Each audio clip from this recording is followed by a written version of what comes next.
नमस्कार मंडळी, माझं नाव ज्योती जैन शेटे.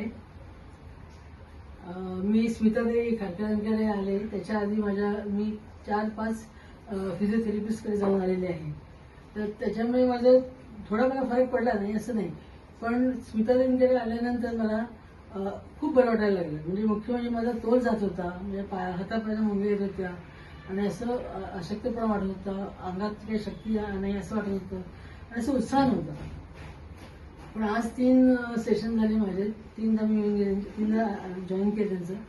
तर मला आता खूप बरं वाटतंय. मुख्य म्हणजे मला माझ्या मनाची प्रसन्नता वाढली, म्हणजे मला उत्साह वाटतो आणि हातातले मुंग्याचं प्रमाण ऑलमोस्ट नील झालेलं आहे. आणि माझं मुख्य म्हणजे व्हेरिकोज व्हेन्सचं पण त्यांनी माझ्यावर हे केलं, ट्रीटमेंट दिली, ती पण खूप त्याच्यामुळे पण खूप बरं वाटते. आणि दुसरी गोष्ट पोटाचा घेर पण कमी झालेला आहे. लंबर स्पॉन्डिलायटिस आणि सर्वायकल स्पॉन्डिलायटिस होते यांना, आणि त्यामध्ये आराम वाटतोय तुम्हाला? आता खूप आराम वाटतोय मला आणि मोठा उत्साह वाटतो. म्हणजे काहीतरी करण्याची उमेद वाटते अशी की घरात हे करते असं उत्साह वाटतो. सर नाही तर मंडळाला नेहमी असायचं माणूस की जाऊ दे ना, काय करायचं आता कंटाळा असं होतं. पण त्यांचं एज 71 आहे, नुकताच वाढदिवस झालाय आणि त्यातून आता उत्साह वाढलाय. उत्साह वाढलाय त्यामुळे जगण्याची आशा आणखी नाही. मला सगळी माहिती सगळ्याच वाटतं. सगळ्या त्यांची माझ्याबद्दल खूप त्यांच्याबद्दल खूप श्रद्धा आहे त्याच्याबद्दल. त्यामुळे आणि मुख्य म्हणजे स्मिता त्यांचं उपचार इतके चांगले, हळूवार असे आणि अजिबात त्रास होत नाही. पहिले मी सुयांना खूप घाबरायची, आता त्याला पुष्कळ भीती कमी झालेली आहे. पण ते इतकं प्रेमाने आणि असं अगदी आपल्या घरचं माणूस असल्यासारखं ट्रीट करतात, ते मला खूप बरं वाटलं त्याच्यात. आणि त्यात आणखी स्वप्नाली एक आहे की तिच्यामुळे पण खूप त्यांचा भार हलका होतो आणि प्रत्येक वेळी अगदी पुढे असते ती काय पाहिजे काय नको सगळं विचारत असते. एकंदरीत मला त्यांच्यामध्ये खूप प्रेम आहे, आनंद आहे, त्यांच्यामुळे मला मिळालेला आहे. थँक्यू. काका, तुम्हाला कसं वाटतं?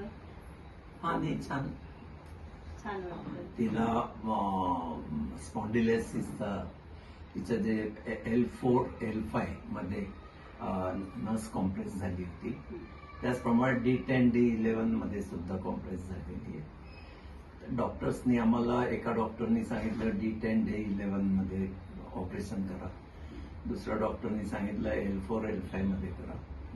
दोघांचं काही मत एक होत नव्हतं. शेवटी आमच्या जे फॅमिली डॉक्टर आहेत विजित वैद्य, जे आम्हाला संजीवनी हार्ट फाउंडेशनचे आहेत, त्यांनी ऍडवाइस केला की ऑपरेशन करू नका, या वयामध्ये योग्य नाहीये, तुम्ही फिजिओथेरपी घेऊन त्याला कंट्रोल करा.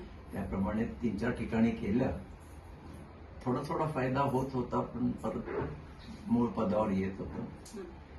आता 5वी हे ट्राय म्हणून आम्ही स्मिताताईंकडे आलो, स्मिताताई खारकर, आणि त्यांची जी एकंदरीत सगळं ॲक्युपंक्चर अलॉंग विथ बाकी इतर मॅग्नेटिक थेअरी वगैरे या सगळ्या यांनी त्यांना बऱ्यापैकी बरं वाटतंय. किती टक्क्यात सांगायचं?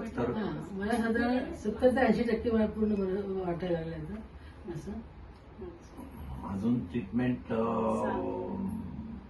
घेता येईल, बघू आता जसं जमेल त्याप्रमाणे ते करता येईल. कारण की हे सर्व करताना बाकी गोष्टींची बरीच पूर्तता करावी लागते, घरचं बघावं लागतं, धावपळ होते. तर आम्ही दोघेही समाधानी आहोत.